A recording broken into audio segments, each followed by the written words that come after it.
Right, Bismillahirrahmanirrahim. Assalamualaikum warahmatullahi wabarakatuh. Very good morning. How's everybody? Right, it's already 10 o'clock in the morning. Uh, so I think we can proceed with this morning session, inshallah.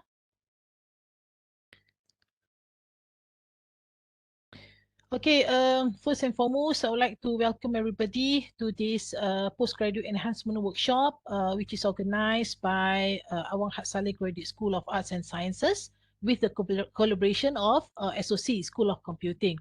Okay, I would like to welcome our participants, especially our postgraduate students, whether you are from UM or maybe perhaps some of our, we are also joined by other students from other universities. So welcome to this morning session.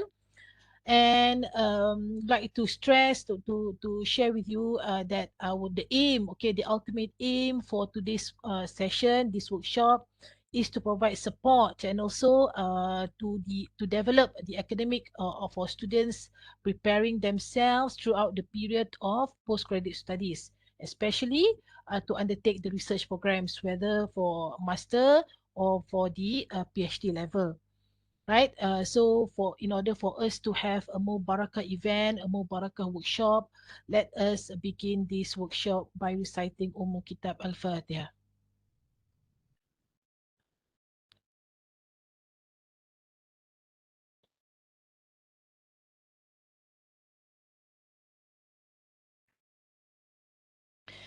Right. Let me have a look. How many around? All right. So our participants is around, approximately around 50 plus, increasing, inshallah. Okay, Alhamdulillah. Right. Before I begin my little bit of sharing session, I would like to introduce myself just a little bit. All right. My name is Yohanis Yusof. I'm currently at the School of Computing, University Utara Malaysia, and I've been supervising postgraduate students since I came back from my PhD. It was back in 2008, right? So I had my PhD in computer science in Cardiff University, Wales, United Kingdom. I had my master, MSc Computer Science in USM, and then I did my degree, my first degree here in Yes. University of Malaysia. Right. I've been supervising students, especially PhD candidates, since I came back, like I mentioned just now. And Alhamdulillah, to date, until today, until this year, some sort of early of around in April or March, I remember, I had my 12 uh, PhD graduates. Okay, so Alhamdulillah, I've already successfully supervised 12 PhD holders, and most of them doing computer science, and part of it, just a small portion, doing on IT. Right. So what we'll be having today, inshallah, is for me to share my experience, just some of my experience that I've undergone, whether while supervising my students or supervising just advising other students, especially from those in SOC, and as well as my experience in evaluating or in examining external students. What I mean, whereby I was appointed for nearly 10, I don't remember the exact number, but nearly nine or 10 candidates, PhD candidates from outside of UUM. But mostly in Malaysia lah. All of them are Malaysian, not Malaysian. I mean, studying in Malaysia. So I've been appointed as the PhD external examiner for other universities in Malaysia as well. So what I'll do, I'll try my best to share my experience and my expectation when we examine students, especially for a PhD, right? So feel free. I think we just conduct this session like it easy, not some sort of like a formal, but just informal. So feel free to interrupt me if you want to ask any questions. You want to stop me during my presentation, etc. Please feel free to do so. right? So we can discuss as open lah, from as a what some sort of like examiner panel, examiner, one of the examiners panel, or you want to treat me as your supervisor or etc. You're most welcome to do so, inshallah. Right, so I will be sharing my materials. Hold on.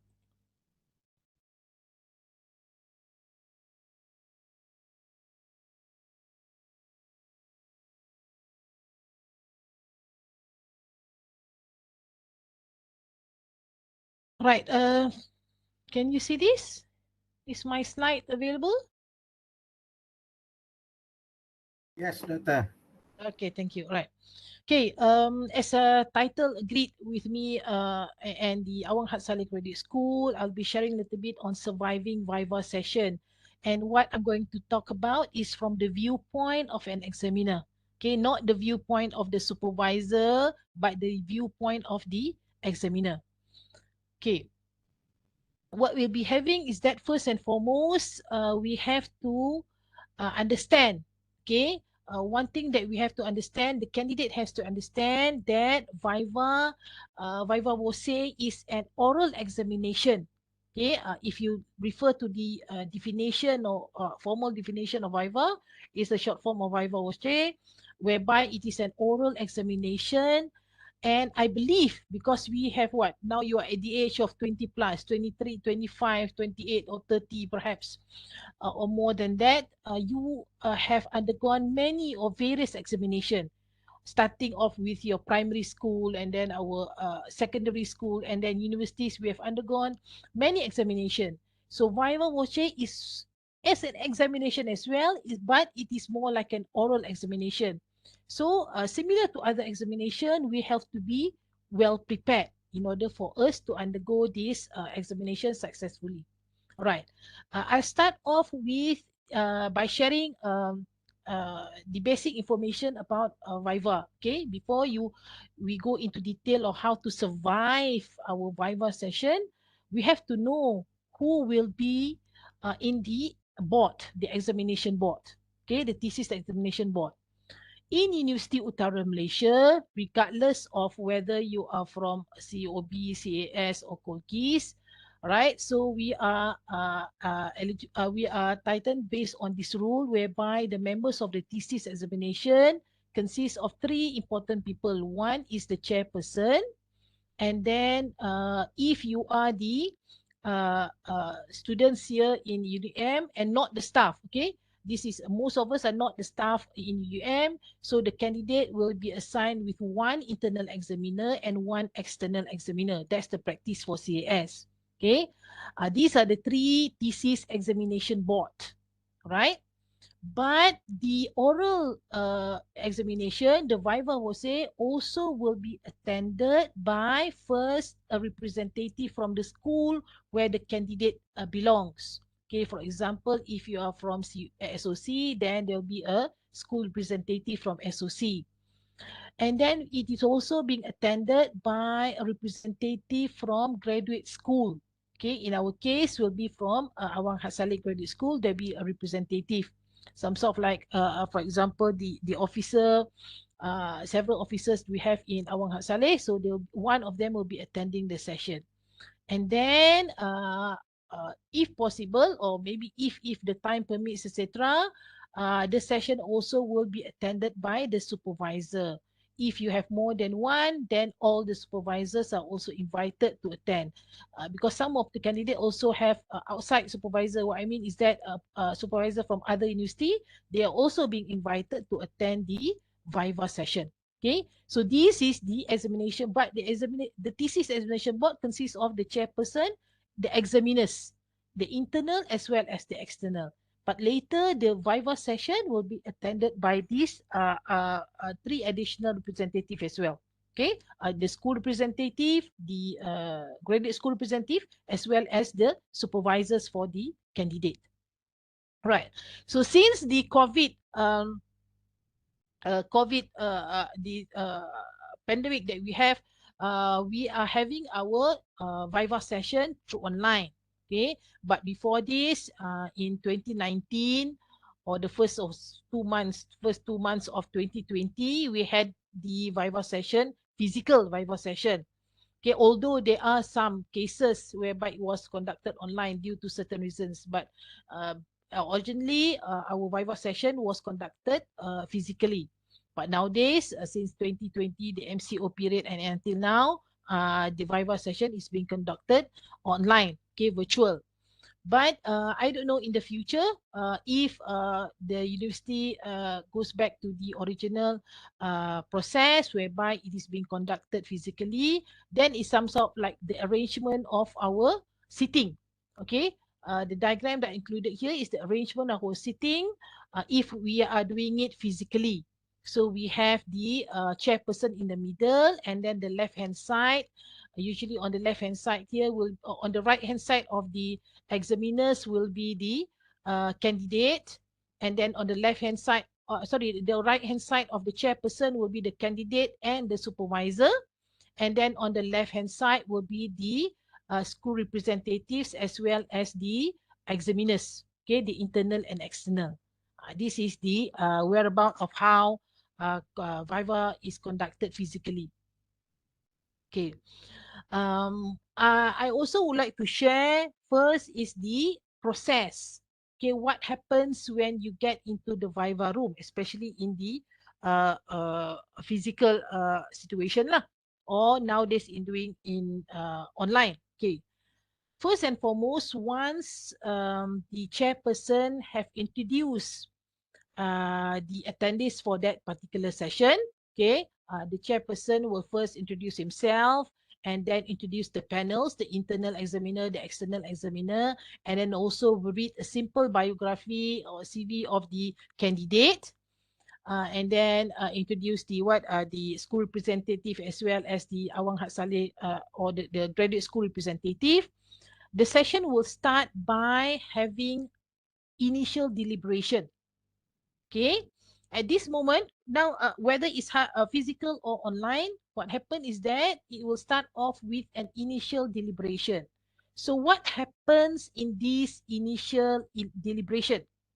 Okay, during this initial deliberation, if we are doing it online or physical, the supervisors as well as the candidate will be requested to wait outside of the room or being put in the lobby online. Okay, so what happened in this initial deliberation is that the chairperson will ask the opinions from the internal as well as the external. What is the initial verdict for the thesis, the submitted thesis? Okay, as you know, your thesis will be given to the, prior to this Viva session, the thesis will be passed to the examiners. Okay, they were given approximately 4 weeks to read the thesis, 4 to 5 weeks to read the thesis. Okay, and in this first stage, the initial deliberation, the chairperson will request the examiners to give their opinion on what the thesis is about. How do they think is it up to the standard of the degree to be evaluated? Is it up to a PhD level? Is it up to the master level? So this is what I meant by initial deliberation. Okay. And then at this stage also, the panels will raise their concern, what they are looking for in the thesis. So they will discuss especially between the internal and the external.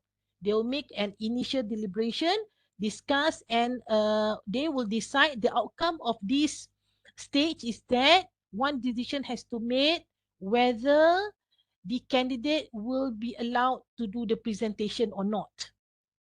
Okay, that is one of the outcome from this first stage, initial deliberation. Okay, so they will decide whether the panel will allow for the presentation, and they will also come to an agreement of what is the main concern to be investigated during the Q&A. Right, so this is the outcome of the first stage. Right, then the supervisors and the candidate will be brought back to the room, okay, physical or virtually, and the student or the candidate will be permitted to do his presentation. As you know, 20 minutes. Nanti later we'll see on the details of the presentation. Okay. After that, the third stage, what happened is that once the presentation has ended, we'll go on the Q&A session. Okay, the Q&A session usually, all right, I'm just talking based from my experience. Usually, it will be conducted based on cycles, and usually is based on 2 cycles, right? The first cycle will be general concern, general question about your thesis, about your motivation, etc. Okay, that will be the first cycle. Then when we go to the second cycle or second round of the Q&A, will be more on the technical side. What I mean by technical is that they will go into detail of the submitted thesis. Okay, that will be during the second round of the Q&A session. Right. Ending stage 3, we'll move forward to stage 4, whereby in step 4 is that results will be deliberated. Again, at this stage, the supervisors and the candidate will put outside, will be invited to wait at the lobby. And again, the panel will deliberate. Now, the panel have two information, have new information. Okay. During the first stage, initial deliberation, the concern was made based on the written thesis. Okay. But in the fourth stage, in the result deliberation, now discussion will be made based on the answer that the candidate has provided, because you justify, you make some justification, you argue, etc. in the Q&A session. So result will be deliberated based on two source now. One is from the thesis, and second is from the oral examination, okay, that was done during the Q&A session especially. Okay, and of course, being supported by the presentation that the candidate did in the second stage. So stage 4 will decide, not will decide, is a process whereby the panels will decide what will be the outcome of the Viva session. Okay, result deliberation. And then once okay, I have to add in, during this result deliberation, sometimes, not all the times, all right, sometimes if there is a need, the chairperson will also invite the supervisor sometimes. Okay, it's not a rule. Okay, if there is a need, chairperson will invite the supervisor to share his thoughts, to give his opinions or her opinion on the candidate and also on the submitted thesis sometimes, right? And then only they will make their decision. But during the final decision, the supervisor will be requested to sit outside already, outside of the room, right? And then once they have agreed on the final outcome, then everybody will be invited back to the room and the chairperson will announce the result. Okay, that announce the result, what is the final outcome of the oral examination. Okay, that is the flow of how the Viva is conducted. Okay, I need to share this with the audience that we have today, so that everybody is aware what they will face during the Viva session. Okay, now I will go on the presentation, right? Because just now I've mentioned the first step was initial deliberation. This one I cannot comment anything, okay? Because this is where the panels deliberate based on what they have read, the thesis that you have submitted, okay? As I mentioned, they were given 4 to 5 weeks to read the thesis, so they will discuss on this based on the written thesis. That's why it's very important for the candidate to submit a thesis that he has worked on and he believes it is 100% perfect. He believes, I know there is no 100% perfect work, but the candidate has to be be confident that he has done his best on writing, on preparing the thesis itself before submitting to the graduate school and before it was passed to the examiners. All right. So now we are moving to the second one, whereby for the presentation, right? As you all know, as everybody knows that, okay, for UUM and especially for CAS candidates, candidate is given 20 minutes to do the presentation. Right. When you want to do your presentation, these are the common element that is required on your presentation document, your presentation materials. Okay. Regardless of whatever tool that you use, doesn't matter whatever tool software you want to use for your presentation materials, is up to the candidate. But we need to the candidate need to include this. Of course, the title of the final thesis submitted, and it should be the same title written on the submitted thesis.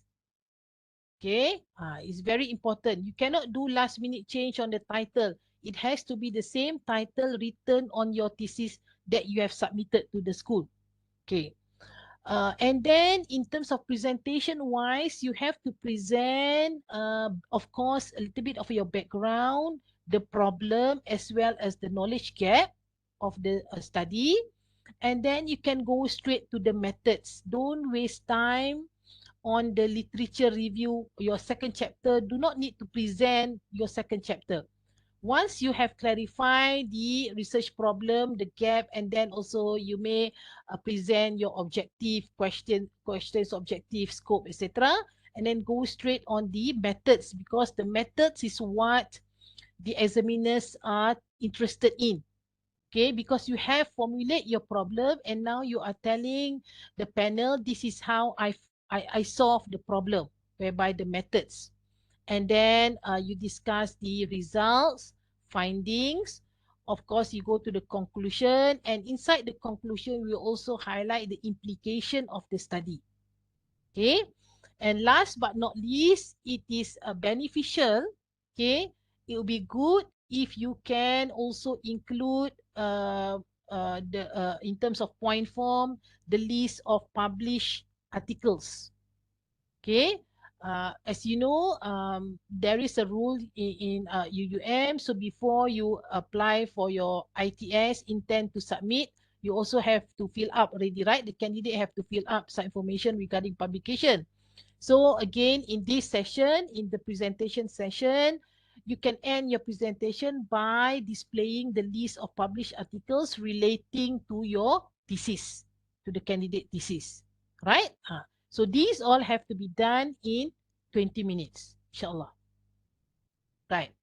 So the important thing during the presentation is that you have to be clear what the problem that you are studying or you have studied. Okay. How other people have done it and how you add to what people have done it. Okay. This is the important point that you have to stress during your presentation. The problem formulation, and then what people have done, how people solve it, and you have when you discuss the method is how you solve it, how you add to the body of knowledge. Okay, that is important in the presentation, right? So to survive the Viva session, okay, because examiners are also human. We are subject to emotions, etc. Okay, we are still restricted to emotions, feelings, and so forth. So during your presentation, be precise and make it as simple as possible. Because we have to remember, the candidate has to remember that examiners have read the thesis at least once. Okay, me personally, I read the thesis twice. Okay, one during when I received the thesis, and a second round I will read the thesis 2-3 days before the Viva session. Right? Okay. So candidate has to remember that the panels have received the thesis, have read the thesis. And during the presentation, it will help the panel to recall what they have read from the thesis. That's why the content of the material for your presentation has to be coherent, has to be the same content as written or provided in your thesis. Right? And as usual, um, uh, it is better if we can have more diagram, more illustration compared to text in the thesis. In the presentation materials, right? And then just a suggestion, use light color for the background, use appropriate font size, do not use small tiny font size. And of course, when you include images, diagrams, illustration, make sure the diagrams of high quality. Okay, make sure you redraw them as appropriate as possible, regardless of whatever tool that we are using. Okay, make sure that the diagrams, the images, whatever, be as high quality as possible. And it is very, very important to proofread the presentation materials, right? So you have to double check all the slides and then perhaps pass it to your supervisor as well to double check on the presentation materials. Okay, that is on the presentation stage. Okay, we already passed two stages already.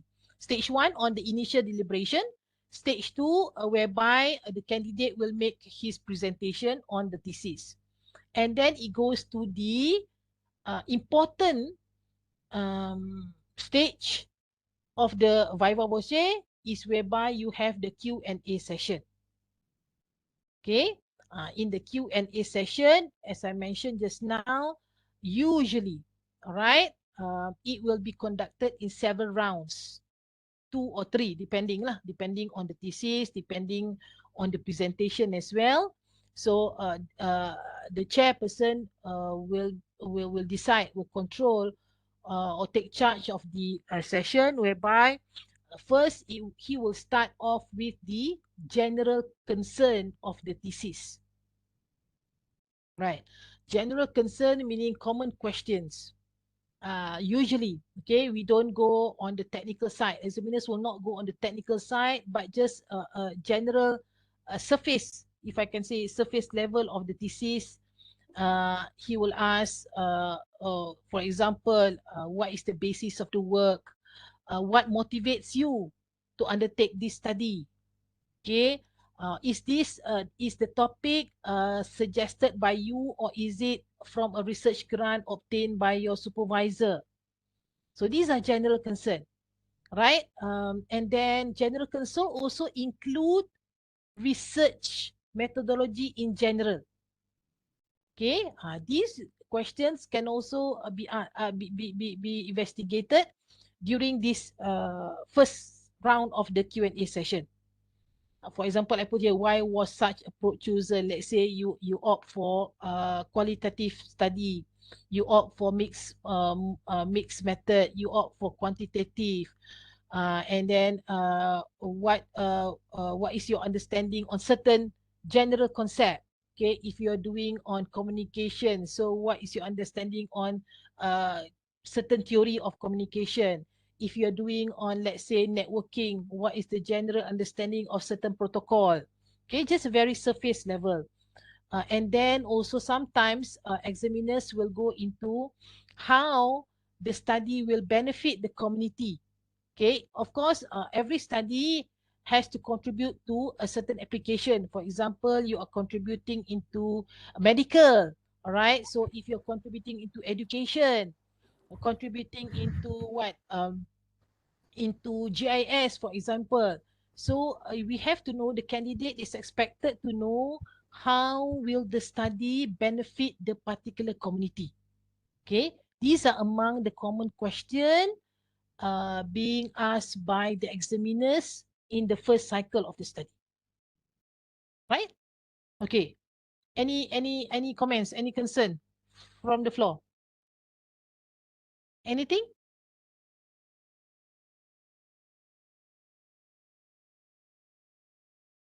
Okay, so far?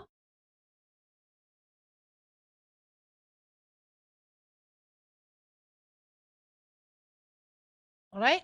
Okay, so this is the common question lah. Usually me when I observe, in fact, when I observe my colleagues as well, when they ask for the first round of question, basically on the general part of the thesis. What is your understanding on research? What have you learned from this research? When you conducted this study for 3, 4 years, 5 years, maybe 6, 7 years, okay?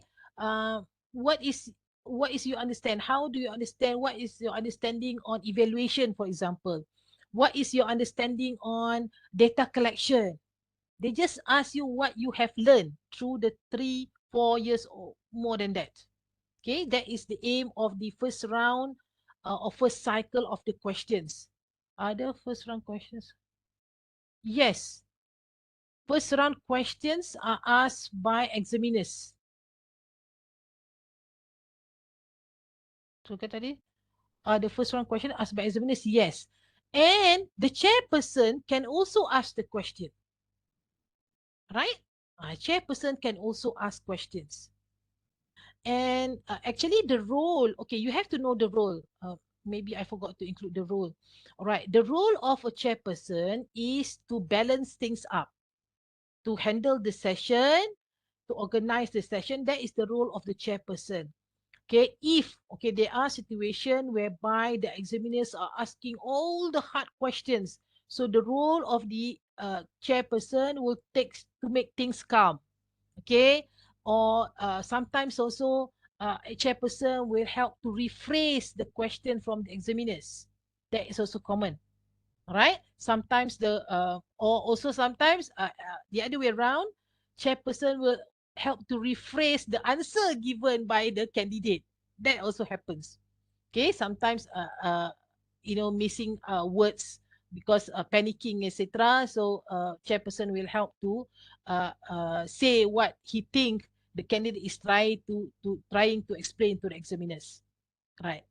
But what the candidate need to know that during this first round of Q&A session, the aim, okay, why we need this first round is that for the panel to understand, okay, to give a clear picture to the examiners that the student or the candidate knows in general what is research about.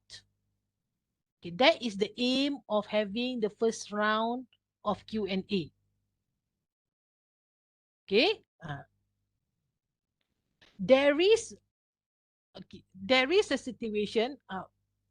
I'm being honest here, right? I'm being honest in this session. I'm talking based on my experience and my colleagues' experience as well. There is a situation sometimes the chairperson stop the Viva Voce after this first round. There are cases. All right. Why this happened? Please explain more on the second question on the slide.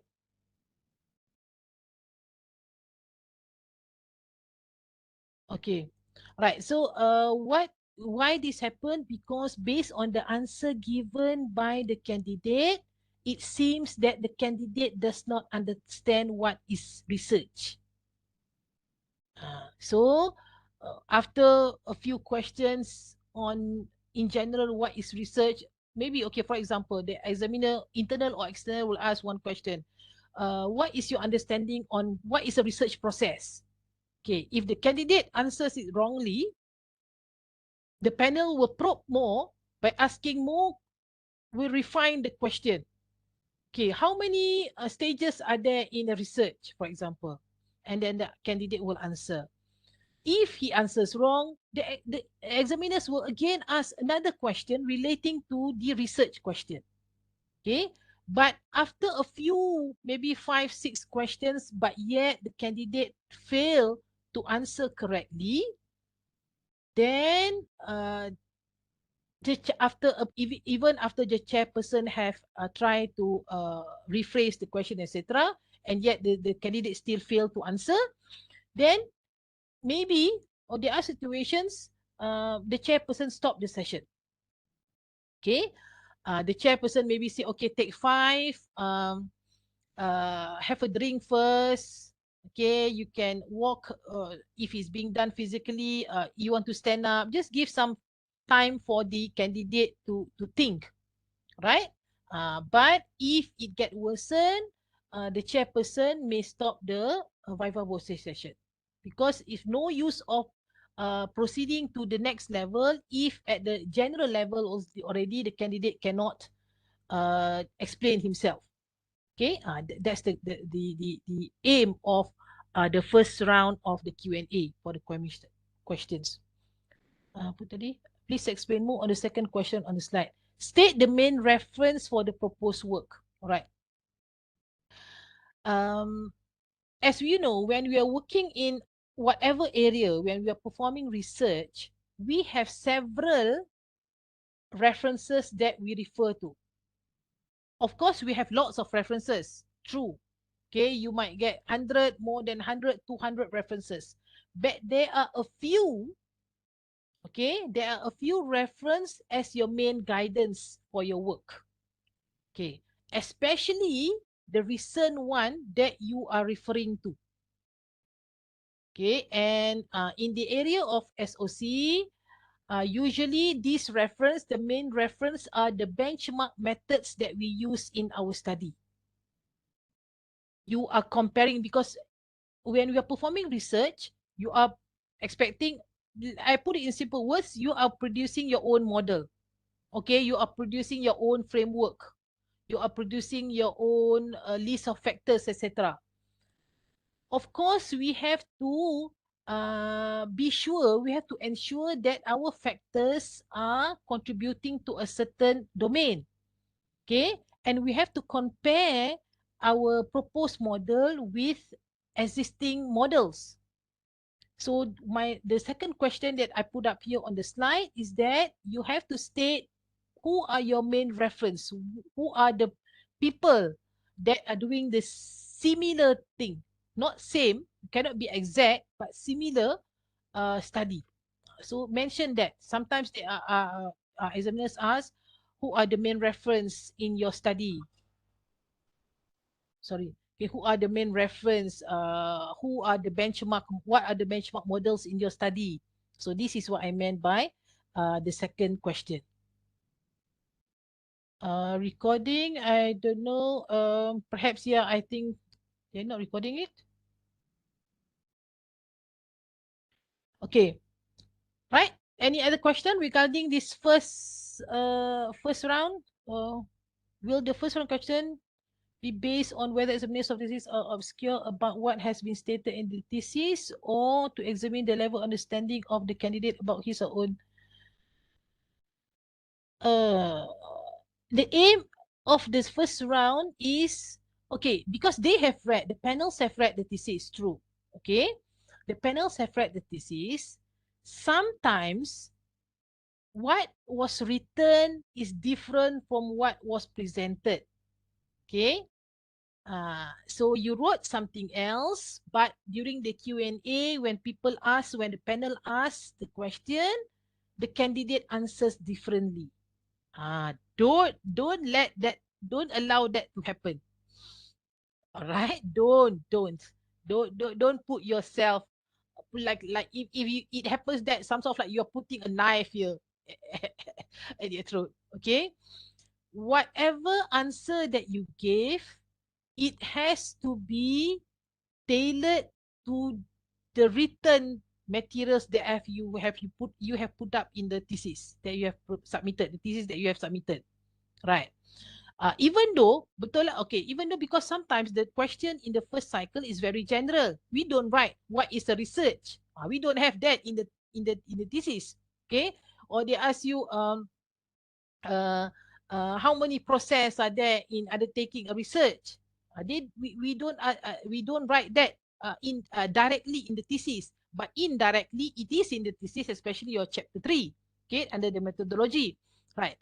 But the important thing in this cycle, this first round of Q&A session, is that they want to make sure the candidate understand the research process in general first.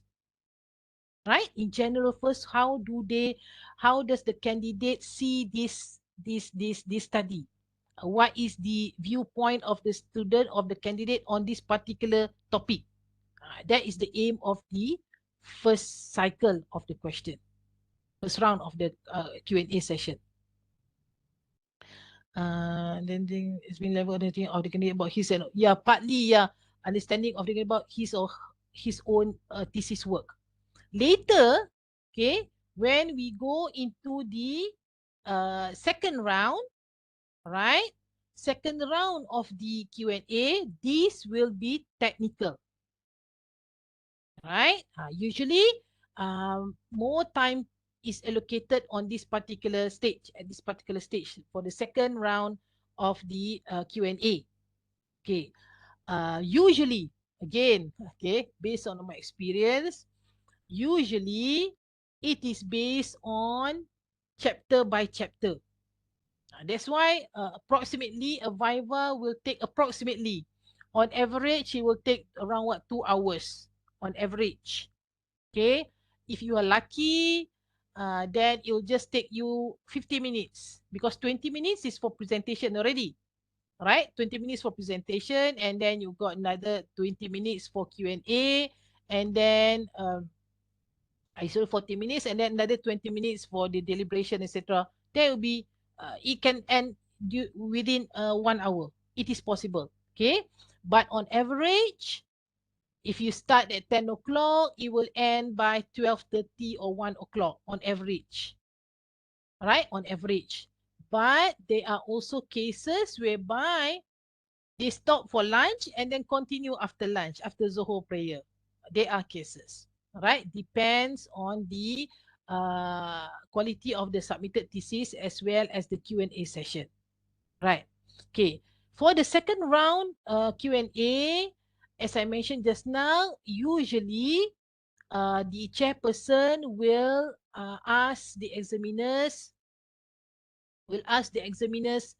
to focus on the chapters. Of course, they will start off with the chapter 1. Okay, we'll start off the chapter 1. The concern will be on what? Especially on the problem, right? Besides than that, there are also maybe minor things. For example, because when the examiners have read your thesis, either on the hard copy thesis or nowadays is on the soft copy thesis, the comments are written on the thesis. Minor comments, for example, your typo or your sentence restructuring of the sentence, rephrasing the sentence will be there in the comment, the submitted comment form, evaluation form, or in the commented thesis. Okay, you will get that. The candidate will receive it at the end of the session. But in terms of the Q&A session, what happened is that when they refer to chapter 1, when they start off with chapter 1, the chairperson will invite either external or internal. Usually, I don't know, my practice when I become a chairperson, usually I will start off with the external. Okay, we ask the external first. Okay, what is his comment on chapter 1? Everybody in the thesis examination board has to agree on the problem, research problem. That is very, very important. Okay, so the internal, the external has to agree on what has been written in the thesis, on the research. On the research proposal. They have to, not research proposal, your thesis. They have to agree on the research problem, right? So when they agree on the research problem, they can proceed to the objective, etc. But if they do not agree on the research problem, then they will ask the candidate to explain again, right? So during the explanation, during your explanation, regardless lah, you want to explain on your problem statement or you want to explain anything on the thesis, you have two resource that you can use. One is your thesis itself, and the other is your presentation slide, because sometimes you have included it in the presentation slide, right? So when you are justifying, when you are giving your justification, answering a question, please use these two resources that you have. You can open back, if we are you can open back share back your slides, or you can open your thesis, soft copy thesis, and share it with the panels. Okay, I've wrote here on page what, or on paragraph what. Explain that, okay? It will help when you point the examiners to the exact location in the thesis. It will help the examiners. Trust me, okay? It shows when you are able to point the examiners to a certain location, it somehow give a positive image of you. Okay, for example, when you answer, you can say, okay, panels, you can, I have wrote this on page 9, section 2.3, the second paragraph from the top. Okay, put it like that. Then you can display it on the slide. For example, you can share it. Okay, then, but it shows something. It gives some, like I said just now, it gives some positive image. It shows that, oh, this candidate knows what he's talking about. It gives some sort of like an insight that the candidate wrote the thesis himself. Okay, this is what I meant. Okay, regardless of where the Q&A session is referring to, dekat problem ke, if it's referring on chapter 3 ke, 4, 5, 6, whatever. But when you want to point or direct the panels, it is good. Okay, it will be very helpful if you can point them to the exact location in the thesis, especially if you have written it in the thesis, then you can point them to that particular section, to that particular paragraph. It'll be very, very beneficial, right? Okay, going back to here. Formulation of the problem, they will discuss, as I mentioned just now, they have to agree on the formulation of the problem. And then, of course, also once the problem has been agreed, the panels, also the internal and external, have to agree on the objective. Okay, the wordings that you use on the objective, or even a higher level, whether it is a objective suitable for the PhD level or not. Is this objective suitable at the master level or not? They will decide on it. Okay, if if the objectives are acceptable and they just wanted to comment on the wordings, etc., that is considered minor. Even some examiners already suggest, okay, please rephrase this to become blah blah blah blah. All right, then you are lucky lah if the examiners already provide you with the suggestion. Okay. After that, once the panels go to chapter 1, in chapter 2, usually is very, people take less time lah. Okay, in my experience, we utilize only minimal time on the second chapter, unless, okay, unless the candidate has failed to clearly discuss or clearly justify the research problem. Then the examiners will go detail into chapter 2. Right? If the candidate has able to clearly show the research problem, clearly written in the thesis, the research problem, the research gap, okay, and then minimal time will be taken in discussing chapter 2. Right? Because chapter 2 is the big picture of what is happening in the world, in the particular domain lah. Okay? And the summary of it is already included in the research problem section. Right? So if there is not much concern, especially on the research problem in chapter 1, then will be less time spent revising on chapter 2. Common comments, me personally, the common comments that I gave for chapter 2, maybe the restructuring. For example, the section 2.1 should be this, 2.2 should be this, the structuring. Okay, the section heading must be tailored to the objective that you have stated. Okay, this is one I don't know, my area of study. Okay, it will be easier if the section heading tailored to the what you so called in the research objective. Okay, so questions that examiners might ask in the second round, if you want to talk about second chapter, is the link, the heading that you use for your section header in chapter 2. Okay, perhaps examiners may ask, what is the relationship of this 2.3 and 2.1, for example. That is examples of question in concerning chapter 2. Okay, or the other common question is that, or the common comment made in chapter 2 is the absence of critical analysis in the work that you have cited. Okay. Yes, we as a human tend to describe. We tend to describe the work that we have read. Yes, we have read so many work, more than 100 studies. We tend to describe it. Right?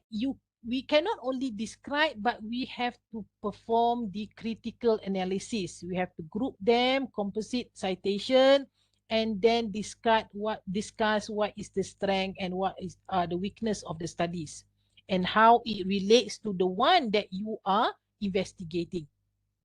Okay, so that is the concern for chapter 2 usually. Okay, ada question ke? Right. Sorry.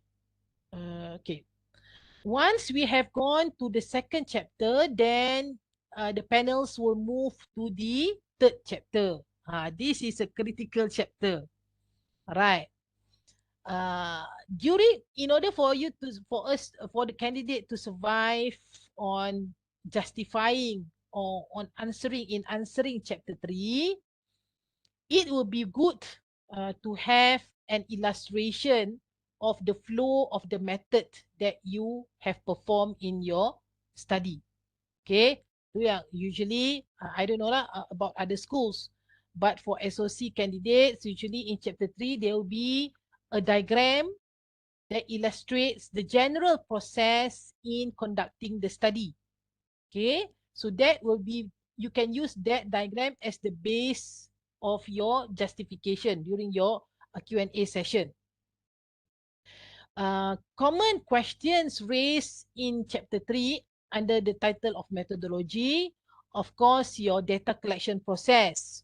Okay, the sampling method, data collection process, your instrument, if you're using instrument, or what are the instruments involved in collecting your data. And then, of course, one of the important concern of the concern in this Viva, in fact, the evaluation process.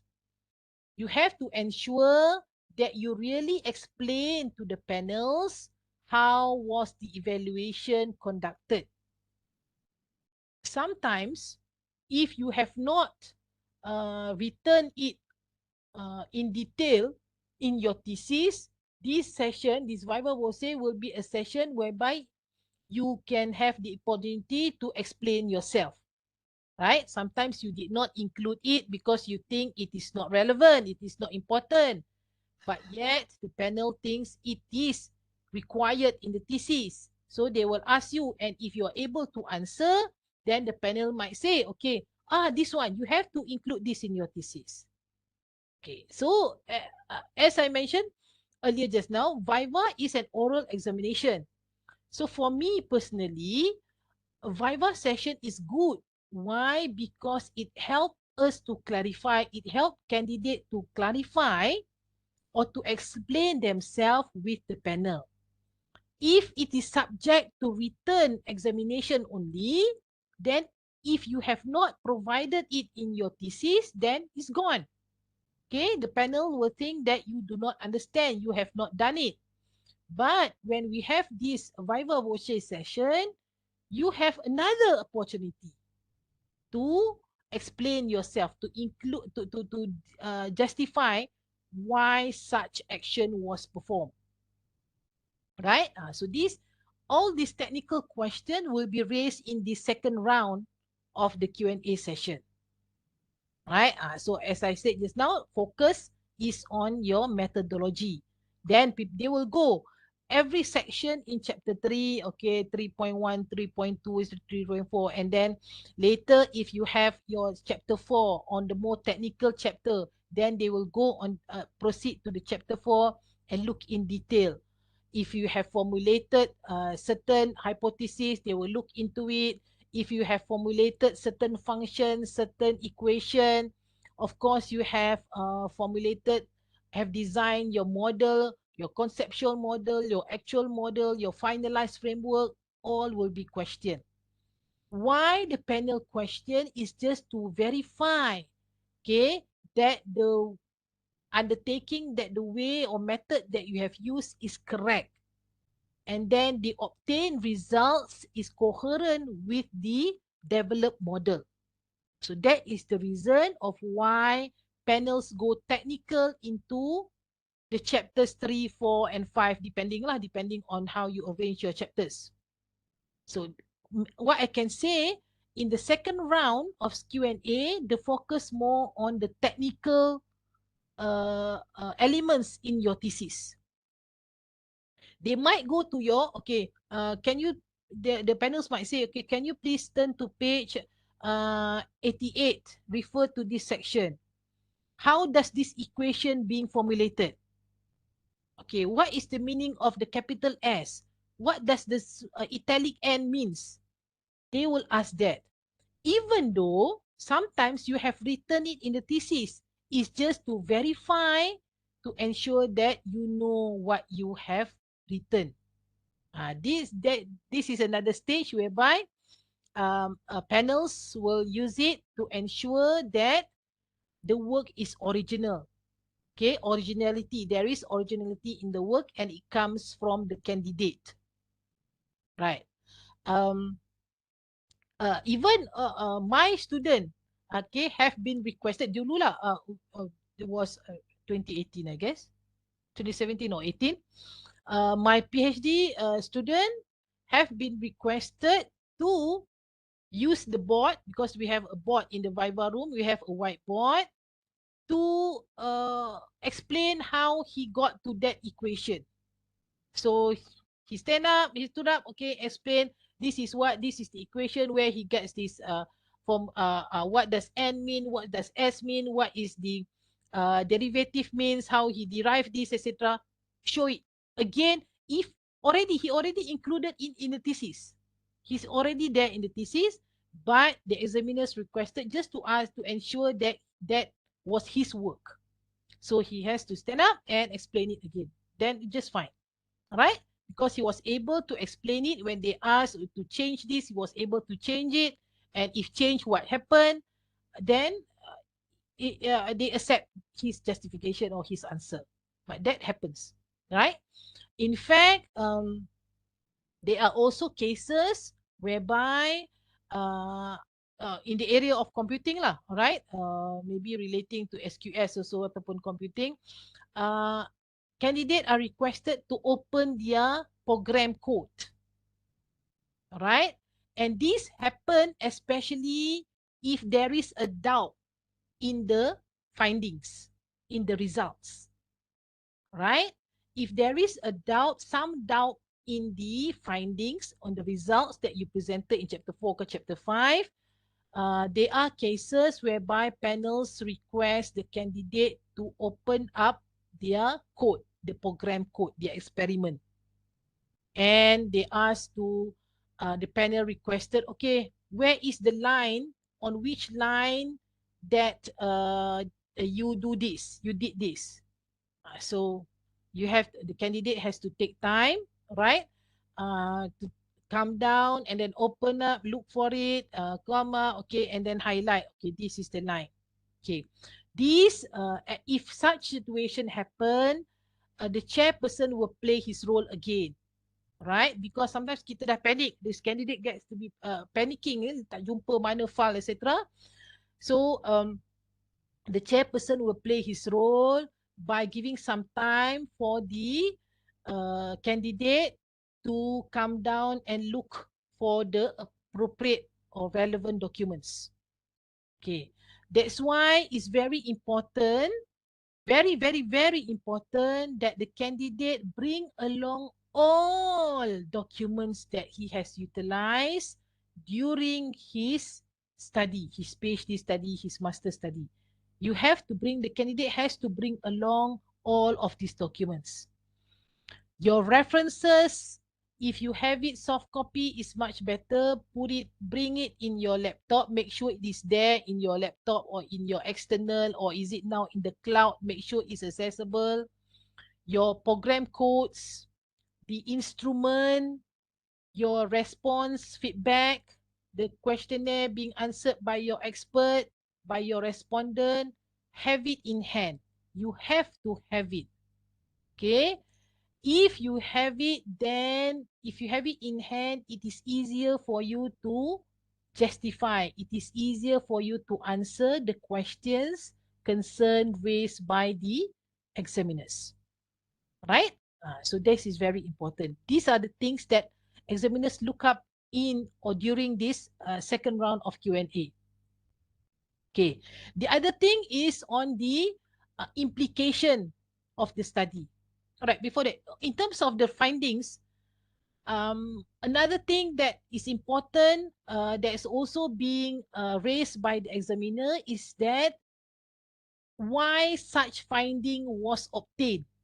That is another popular question. Why you get this? How come you get this? People will ask you that. Okay, so why did you get such result? Why is it positive factor? Why you conclude it is a negative factor? Why it is the accuracy increase? Why is the detection rate decrease? Okay, why such pattern was obtained? So you have to relate this question with the method that you have utilized. Okay, with the intervention that you have proposed in the study. You have to link up that. Then you will survive. Then you will answer the you are answering it correctly. Okay, that is in terms of the findings, the results. Right. And then concern also will be made on the implication of the study. What happened if I do not use this? Some external may ask that. What is the implication if you do this? What will happen? Maybe the direction of the study will change. Okay, will the outcome of the study will change? Some sort of like that. And then they will also concern about the limitation of the study, right? Limitation meaning, of course, we are doing the study constrained to a 3 years period, 4 years period, time constraint, financial constraint, etc. And it has to be discussed clearly the limitation of the study in the thesis. If you have not discussed it, then it will also raise a concern during this second cycle of the Q&A. Right? And that leads to the what will happen in the future in that particular area of research. How to proceed from here. Because you have proposed a model, for example, you have proposed your own model, your own framework, using certain methods, using certain intervention, to think algorithms, certain theory, etc. And then panel will ask your opinion on what will happen in the future. How to proceed from here. Okay, we have this model already. Okay, you have evaluated. So how will this contribute to the community? How will this proceed? What are other things that future researchers can do? Okay, in the particular area that you are studying. So that is the concern among the concerns in the second round of Q&A session. Right? Boleh ke? Any question? By evaluation, do you mean analysis? Yes. Evaluation. Okay, your model, the developed model has to be evaluated, right? You have to verify, you have to validate. So among common methods in evaluation is that what? You can use a focus group, you can use an expert review, you can evaluate it experimentally in the lab, doing comparing it with benchmarking, etc. And then later verify it again with a case study maybe, right? So uh, you can define that in your the deliberation of the evaluation.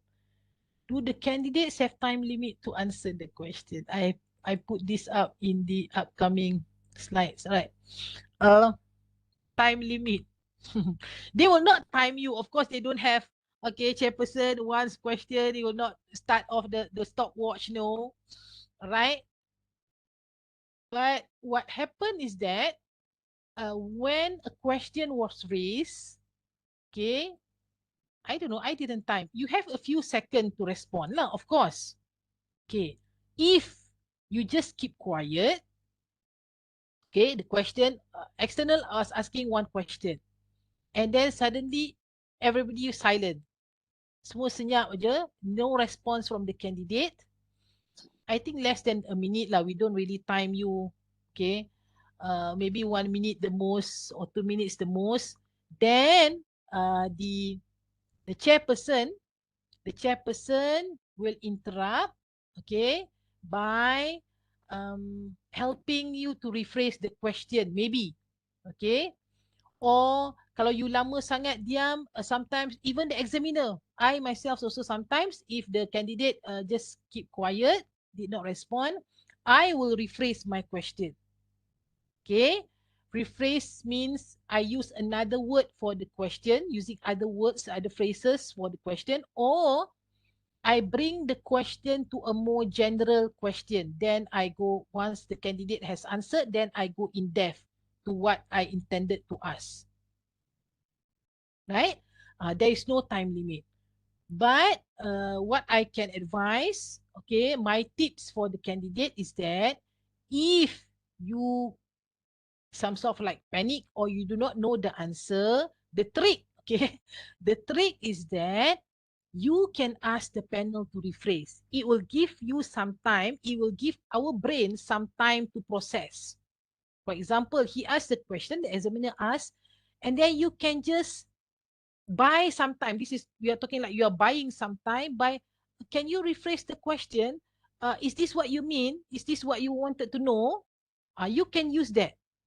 At least it will give you a few seconds. It will give the brain a few seconds to process searching, because you're searching on once question that's being pop up, your brain is searching where is the answer. He has to search. All right. So it will give a few seconds for the brain to search where the answer is. All right. You can use that. You can say, okay, can you please repeat? I do not understand. What do you mean? Some stuff like that. Can you please rephrase? There are examples of things that you can say to the panels. Minimum or maximum number.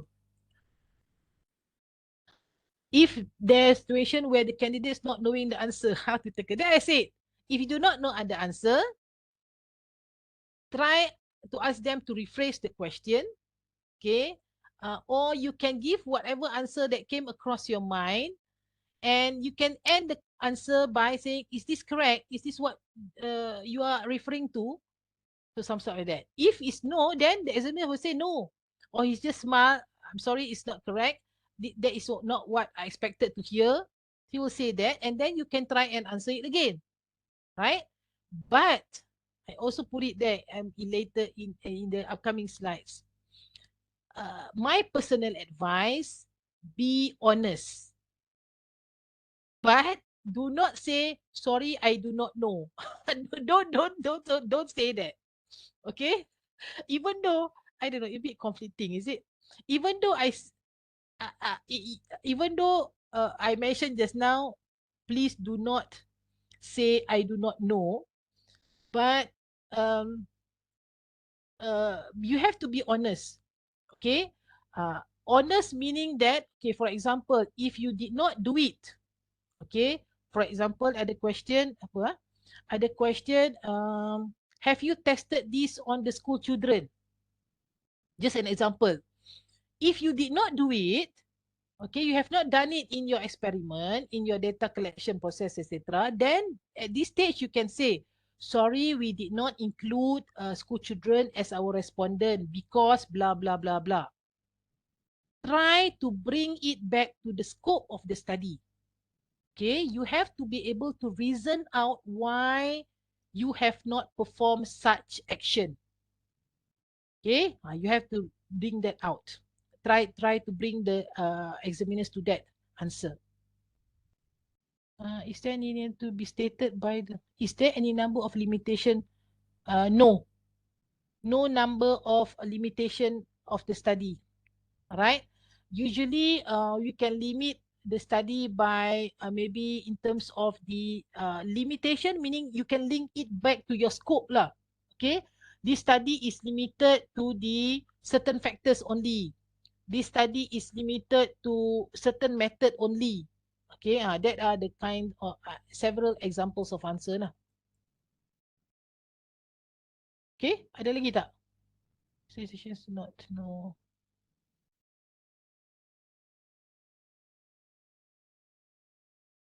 After no. Okay. Alright. Alright.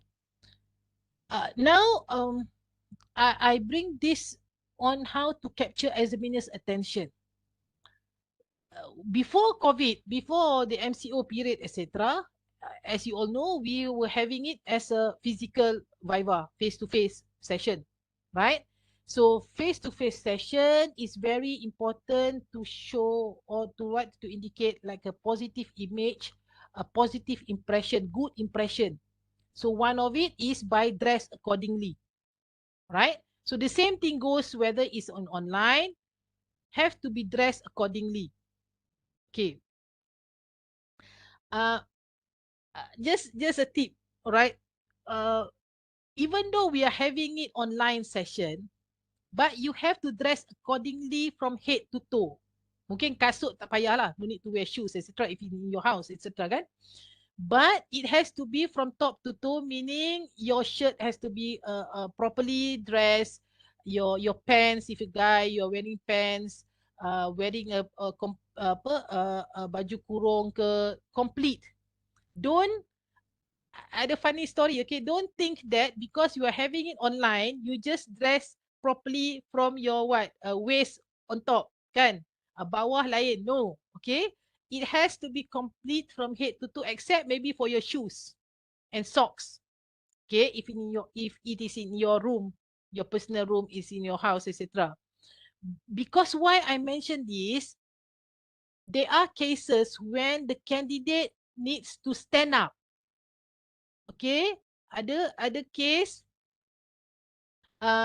Viva session, okay, and the candidate cannot answer one question.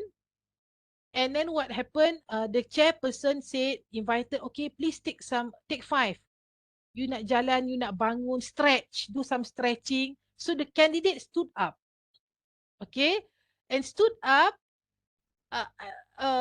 He is a guy, okay, atas nampak, okay, a proper shirt with a necktie, etc. When he stood up, nampak pakai kain pelikat.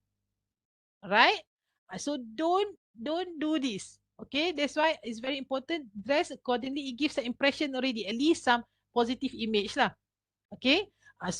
Even though it is being done, if the Viva session being done virtually, okay, dress accordingly. Right. That's very easy. Something that can be done. Tak perlu pakai kita punya. Don't need to use technical concern pun. Okay, we can do that. But in terms of how do we capture examiner's attention, like I mentioned just now, you have to have with you, you have to have in hand all of the relevant documents. Okay. If you fail to have whatever documents requested by the examiners, it will give some negative impression about the candidates towards the examiner.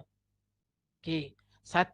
One possible negative thought is that this candidate is not serious about his study.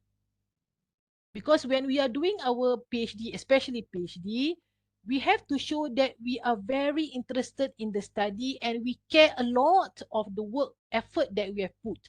So if you are not able to bring along all the relevant documents, like I mentioned just now, what your program codes, the answers provided by your respondent, your the CV of your expert, all the other relevant documents relating to the study. The panels will not ask something that are not relevant to your study.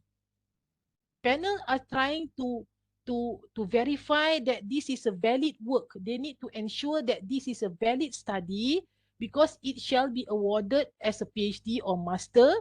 And this study, because we are doing something academic, we have to follow certain ethics, certain rules, academic rules. So if what the panel intend to do is that this document will support, okay, the findings that have been reported in the thesis. So it is the job of the panels to ensure that the findings reported in the thesis is the outcome of all the relevant documents that you have utilized. Okay, because in the future, because when we are doing research, our research will be cited, will be read by other people in the future. And we want to pass down the correct information, the correct knowledge, the correct method. So if we are passing down to the future generation something is incorrect, just imagine what will happen in the future. All this misleading information, incorrect information is being passed from one generation to another generation and so forth. Until the end, they will all carry or will utilize the wrong information. And this is because of our fault, because our thesis contains incorrect information, okay, misleading information, something that we cheat, we false, we plagiate, for example, then it will be carried down towards in the future. So what will happen for the upcoming generation, future generation? We don't want that to happen. So that's why the examiners will take very serious attention on ensuring that the relevant documents support the outcome that the candidate have written in the candidate have wrote in the thesis. Okay, and then another point, in order for to get examiners attention, to get my point here is to capture examiners attention in a positive manner, yeah, not negative manner, in a positive manner. Okay, you, as I said just now, you have to have in hand your presentation skills, your presentation materials, kan, one resource, and the second resource is your thesis. Please, please ensure that you bring along the exact copy of the thesis that you have submitted to the panels. Okay, there are situations whereby you have submitted the thesis to the graduate school, all right, and when you are revising your thesis before the Viva, you suddenly realize there is some mistake. Okay, when you read, usually people will read again, kan, before you submit, before we attend the Viva. So when you are doing the reading, you find out, oh, I make a very silly mistake. Sini ada apa mistake. You correct it. Yes, you can correct it, but keep that as another version of the thesis.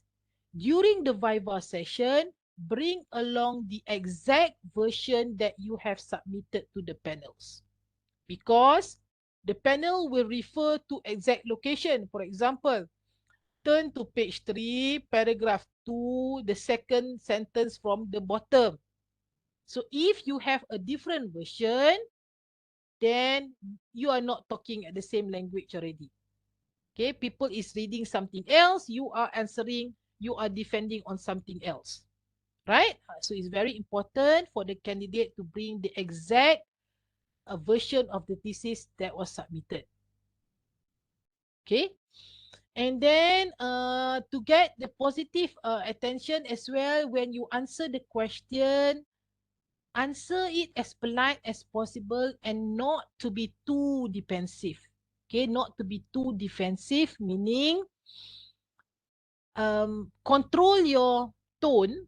Okay, your talking tone, your tone, your communication tone, and do not be too defensive, meaning not say no, this is the way, this is it, I'm sure, I'm 100% sure. Don't be too ego lah. Don't be too egoistic. Don't be too defensive of what you are trying to defend. Okay, if you have defend, you can say, okay, actually in my work I have done blah blah blah blah. Okay, I have referred this. Okay, you can open back. Open the reference that you refer. Open the articles that you are benchmarking with. Then you can show it. Okay, actually I've done it. I have on this paragraph I share with you guys this article by whom, in what year. He did this. Then you can open it. That is how you defend yourself. Okay, to show that you are not doing something wrong because you are following other people's, right? That is one of the safe answer, right? If you are following other people's work like this, for just a simple example, why he used such sampling method? Okay, no, this guy, similar study have used sampling method A. then that's why I use A, because I'm doing similar work like what he has presented. There is one example of how you defend.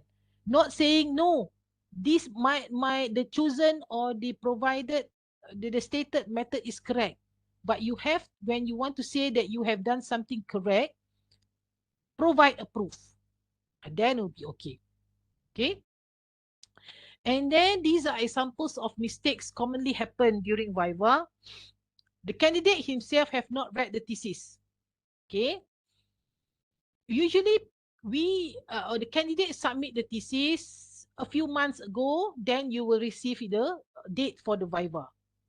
The practice in Awang Had Saleh, 4 weeks, 5 weeks is given to the examiner to set the Viva date. Okay, 4, 5 weeks to read the thesis, and then the examiners will have to provide a written comment, right?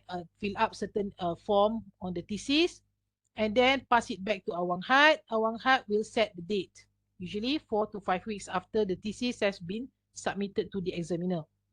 So please make sure that the candidate read several times before, read the thesis again thoroughly from A to Z, from page 1 until the last page, even the references. Okay, read it again to ensure that everything is here. Because sometimes if you leave the thesis for 1 month, you also forgot what was it about. Okay, when you read the thesis again in detail, that's why you can do the paging. You know, in this section, what page, this is where I include it. I have this type, I have this table in what page, etc. You can remember it better. Okay, this is, and then what I said, too defensive, taking too much time to answer. Like I justify just now. Okay, when we have a question, how long is given for you to answer? Don't make if you're taking too much time, it indicates something. Okay, indicate something to the panel, negative way lah. And then when you answer a question, don't go round, as I put it there, elaborating around the bushes, meaning you do not know the answer but you try to answer. You go round and round and round talking about something that is not relevant to the question. Don't do that. Okay, just go straight to the question. Do not go around the bushes talking, justifying something that was not asked. If you do that, it will maybe uh, trigger another kind of question. Okay, we have to, the candidate have to try his best to shorten the length of the Viva. Kita nak shortkan. Okay, so if you answer something that is not relevant to the question, it will trigger the examiner about other question. Don't do that. Okay, everybody, the candidate has to try his best to shorten the length of the Viva. Okay, and then maybe the chairperson will help to do so, to make sure that the questions asked during the Viva session is relevant to the thesis lah, of course lah, right? So chairperson will help in controlling this as well. Whether you cannot answer, the chairperson will help, not the help you to answer, but help to rephrase, give you some time. Okay, ask the examiner to rephrase or point to another section that is relevant, etc. The chairperson will help this. All right. Okay, and then these are simple reminder of the thesis as well as the presentation materials. Right? You have to watch out on the grammar. And then when you explain whether you want, when you wrote it in your thesis or when you do it, you use it on your presentation materials, or when you justify it orally, verbally, don't use bombastic work, don't make overclaim statement. Okay, don't use a big, for example, this is a weak words, like I say big. This is you want to say this work is very novel. Avoid that, right? Avoid that. Try to be very specific. Try to be very quantitative. You'll be safe because you have a specific measure. Okay, try to be very quantitative, very objective. Then you'll be safe during your Viva. And then in terms of another example, in terms of significance, if you say something is significance, in our academic world, if you use the word significance, it means something that can be measured. For example, using the statistical analysis. Okay. If it is significant, then you have to be ready with the statistical analysis. If you want to say some, or else don't state it as, okay, my contribution is significance. The outcome is significance compared to the benchmark methods. If you have not performed any statistical analysis, try to avoid that word of the statistical significance. Okay, try to avoid that, whether in your thesis as well as in the presentation that you did on the second stage just now. Okay, and one to be very simple is that when you do your presentation, when you answer the question, try to simplify things, explain it simply. Okay, if you don't know, don't say, don't mention it, right? Just explain it simply. And one thing that it is very important for me to stress here, I also mentioned it just now, you have to be honest.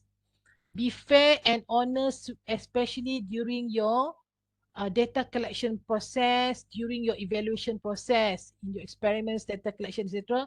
Be fair and honest. Because when we are honest, we remember.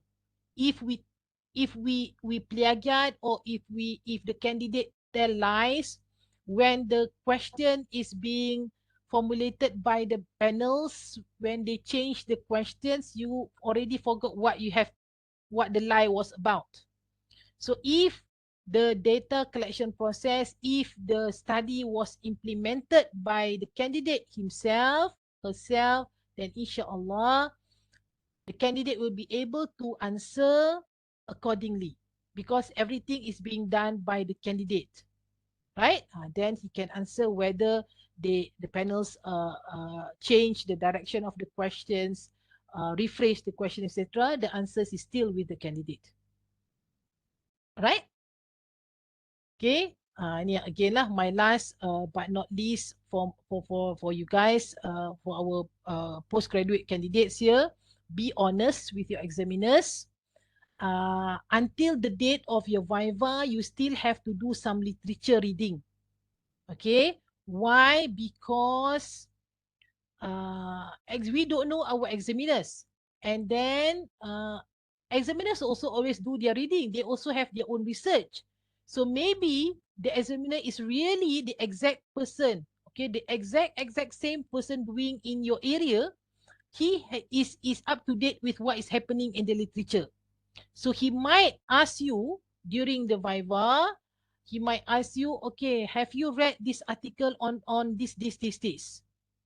So if you are able, even though you have not cited it in the article, but you have read it during the waiting period sebelum Viva tu, you have come across the article, then you say, yeah, recently I found this article is recently published. So I think the article is what to me. It is similar but yet different in terms of what. So you can explain it. It will be a very good insight lah. Will be a very good. It will give a very good impact on the performance of the candidate in the Viva session, right? And then, of course, before your Viva, you have to take your meal, ensure your health. Okay, once you know, our graduate school will try their very best to inform the candidate as early as possible once the date for the Viva has been set. Okay, dia tak adalah esok nak Viva, hari ni nak bagi tahu, no. Okay, our graduate school has done a very good job by trying to inform the candidate as well as the supervisor as early as possible once the date is being finalized dengan examiner, because it's not easy to get a date, to get an agreement of date between the internal and then the external. Okay, they have the panels also have their other engagement, other things to be done as well. So it's not easy to get the exact date and time, right? So in order for the candidate to prepare, you have to make sure you have a good sleep, take your meal, right? And last but not least, this is very important. Even though I put it last as not least, it is important for us to have, for the candidate lah, okay, to have doa from the close family members, right? If the candidates still have the parents, please ask them, pledge them to make dua for you, to make prayers for you, for the candidate, especially from close family members, the parents, the in-laws, the spouse, if you are married, your kids, if you have kids, okay? So it's very important for us to have dua and prayer for them. It's very, very important, right? Last but not least from me, in terms of you have to be humble during the Q&A session, right? Do not be too egoistic, etc. Be humble, okay? Then that is the end of the Q&A session. Kita dah habis lah. Stage 1, early deliberation. Stage 2, on the presentation. Stage 3 is the Q&A, right? So until the end, after cycle 1, cycle 2, I don't know, maybe certain session it will go to cycle 3, etc. But at the end, it will end up until the last page of your thesis. In the conclusion chapter, there is a last page, it will stop there. Okay, maybe additional comment will be on the references lah. Maybe it's not formatted. That's all minor things, makeup. Okay, there is all cosmetic things in terms of your formatting, arrangement, line, left, right, middle, whatever that is in terms of cosmetic, right? But that is the end of the Q&A session. And then we go to now to stage 4. During the stage 4, sorry tak nampak bawah ni jatuh. Right, for stage 4, the results deliberation, right? Results deliberation, again, you, the candidate and the supervisor will put outside. Okay, bring to the lobby, and the panel again now will deliberate for the second time. Yeah? Yang tadi first time initial deliberation based on the written documents. But now when it comes to the second deliberation, the result deliberation, what will happen? The panel will sit down again and discuss what is the final verdict for the Viva. Right? So in terms of the results, we have 5 stages. 1, pass, the candidate will be awarded the degree, meaning no correction is required, pass at thesis. Very good job, well done on the thesis. And also the justification, the Q&A session was being done superbly. And then the second stage is pass with minor revision, right? So minor revision is up to 3 months correction. And then the third stage is pass with major revision. If it is for master, will be 6 months correction, and for PhD, given maximum of 9 months for correction. Stage 4 will be a reviva session.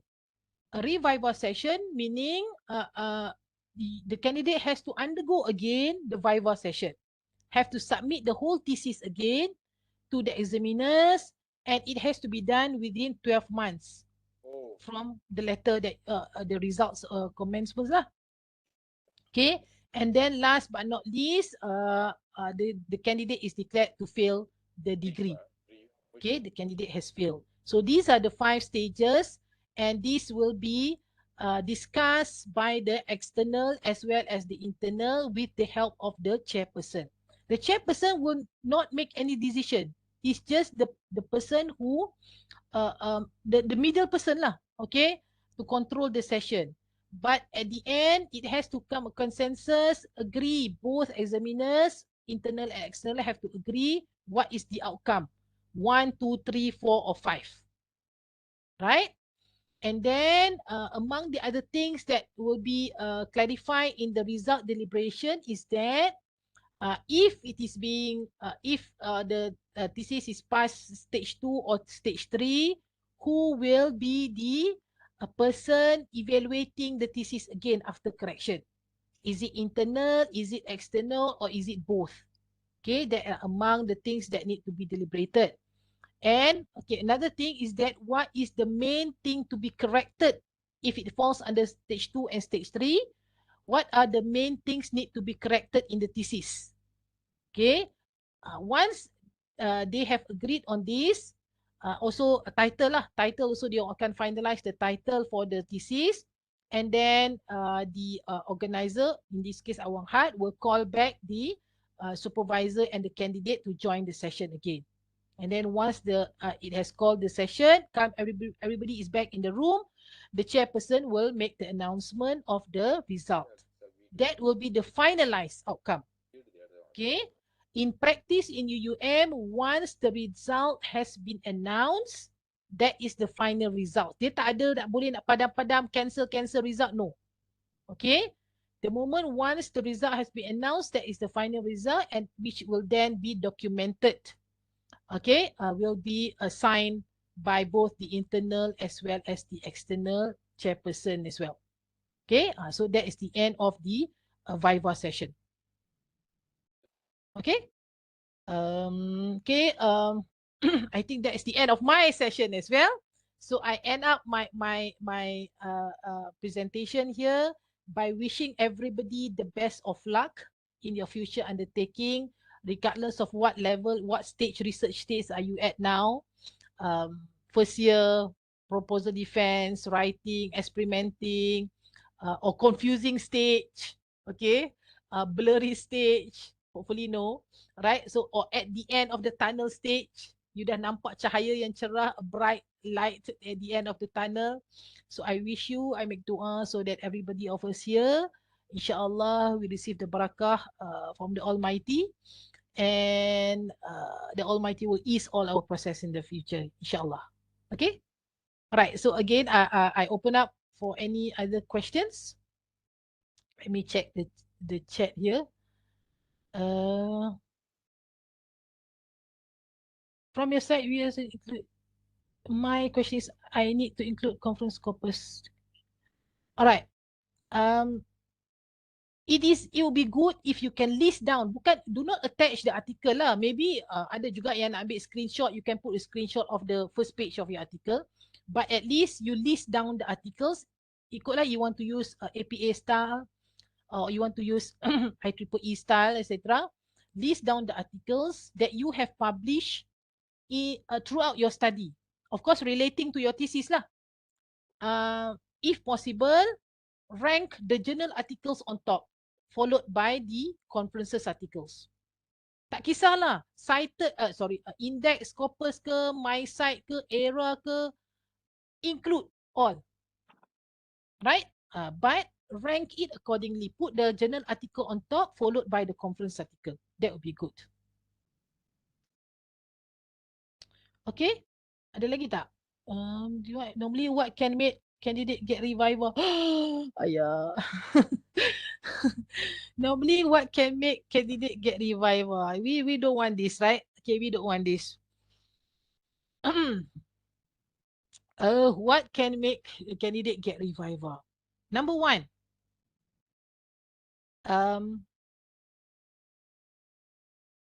how do I say this? You may get revival if, right? First, you do not understand a research process. Okay, you do not understand a research process. What is a research process? Number two, you can get a revival if you are writing, the title is something else, the objective is something else, and the outcome, your method is something else. Totally is not coherent. So you need to have a revival. Number three, maybe because of there is insufficient contribution. Right? Insufficient contribution along with the incorrect understanding of the method that you are investigating. It may lead to a revival session. Okay. There is revival. What happens if you receive a revival verdict is that you will get a very detailed comment, and among it will include the reason of why revival decision was made. Okay. Like I said just now, among other is that among of the reasons is that insufficient contribution. Okay, for a PhD, it has to certain level of contribution, insufficient contribution, plus incorrect understanding of the method or research process. Usually is a combination of these two. Okay, you misunderstood the concept, you misunderstood the theory. So you misunderstood from the actual knowledge, you misunderstood or you misinterpret it. It will lead to revival. Revival because you have to resubmit everything. Even correction, you have to submit again the correction, the whole thesis. But revival, you have to submit some sort of like a new some sort like a new thesis. You have to revamp, have to do lots of modification on the thesis. And of course, it will include a new data collection process. That's why it was given 12 months of correction. You got 12 months to do that. Okay, kalau major, maximum of 9 months lah. Kalau Viva, you have 12 months to do it. Okay, and for the what else? Okay, anything else? Can I correct some mistake in the slides of the presentation? Can I correct some mistake? Oh, all right. Okay. Okay. If you notice that there are some mistakes in your thesis, and you have corrected them. Okay. Yes, you can correct it in your presentation slide, but keep it to very minimal. Alright, we don't want to confuse the panel. Okay, panel akan marah. The panel will be angry if suddenly when you do your presentation, you want to say, I'm sorry, there are some mistakes. I've changed this. If there are too much of changes made, then the examiners will be upset and they say, why you wasted my 4 weeks to read the thesis and suddenly presentation you are presenting something else. Okay, if they are very minor, for example, what I said minor is typo. Itu minor. No need to put in the presentation slide pun. If just typo, then you can, at the end of your presentation, you can end it by apologizing to the panel, saying that last but not least, I would like to apologize for all the typos, grammar mistakes that was found in the written thesis. I have correct it. Okay, I have corrected it based on my recent reading. I've corrected it. Then it's okay. But if you want to make major changes, for example, you want to change your RO objective, you want to change your RQ, your research questions, no, there's no.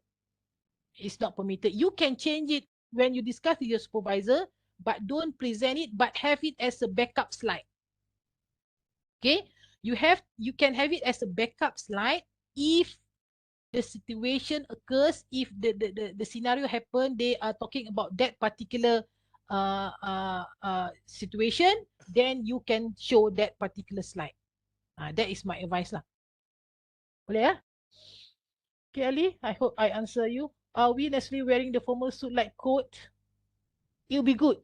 It'll be good if you can put your coat on, but at least you have your formal shirt and the necktie. Coat, especially if you have it as a physical face-to-face, will be very meaning. It gives some positive impact lah, positive image. Like you are ready, you are ready for this session, some sort of like it gives a positive impact lah. Okay, attire tu dia nampak ni sikit lah.